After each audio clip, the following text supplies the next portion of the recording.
Assalamualaikum warahmatullahi wabarakatuh. Perkenalkan, nama saya Seri Utami, NPM 2011080165 dari kelas C Prodi Bimbingan Konseling Pendidikan Islam. Di sini saya akan menjelaskan mengenai 10 faktor yang menjadi pertimbangan konseling multikultural atau yang biasa kita sebut dengan respectful. Yuk simak pembahasannya berikut ini. Bagian 1 R. Religious and Spiritual Identity atau identitas agama dan spiritual. Poin ini melihat bagaimana keyakinan agama atau spiritual seseorang mempengaruhi perkembangan dan fungsi psikologis dan perilaku konseli.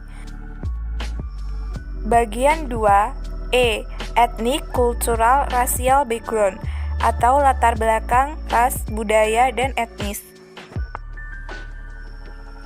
Secara umum, poin ini membahas tentang perbedaan psikologis yang ada di antara orang-orang dari latar belakang etnis, budaya, ras yang berbeda dan sama.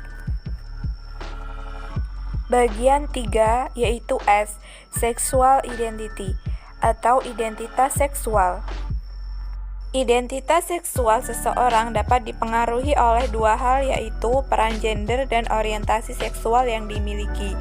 Identitas gender yang dikembangkan seseorang sangat dipengaruhi oleh perilaku, sikap, dan sifat-sifat kepribadian yang ditetapkan masyarakat sebagai maskulin atau feminim, yaitu lebih sesuai untuk atau tipikal peran pria atau wanita.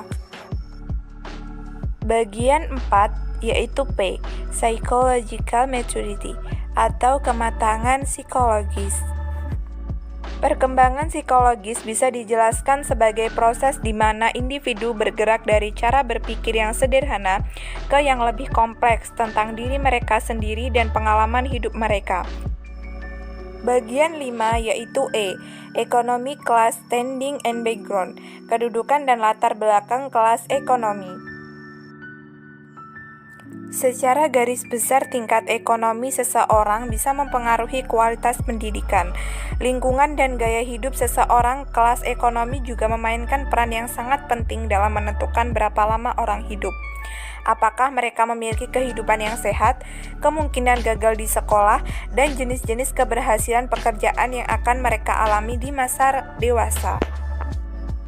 Bagian 6 yaitu C. Chronological Developmental Challenge atau tantangan perkembangan kronologis. Selain kedewasaan psikologis, individu juga mengalami perubahan sistematis yang berdasarkan kronologis. Perubahan yang berkaitan dengan usia ini mewakili apa yang kita sebut sebagai tantangan perkembangan kronologis yang dihadapi individu pada titik-titik berbeda sepanjang rentang kehidupan. Bagian 7 yaitu T. Trauma and other threats to their personal well-being. Berbagai macam trauma dan ancaman lain terhadap kesejahteraan seseorang. Ketika seseorang mengalami stres yang melebihi kemampuannya untuk mengatasi secara efektif, mereka dapat menyebabkan kerusakan fisik dan psikologis. Untuk itu, konselor perlu mengadopsi pendekatan dengan memperhatikan beragam aspek untuk mengatasi berbagai stresor yang mengancam kesejahteraan seseorang. Bagian 8 yaitu F. Family History atau sejarah keluarga. Terlepas dari berbagai jenis keluarga yang ada, terdapat sedikit keraguan tentang dampak luar biasa yang dimiliki sejarah dan dinamika keluarga terhadap perkembangan psikologi seseorang.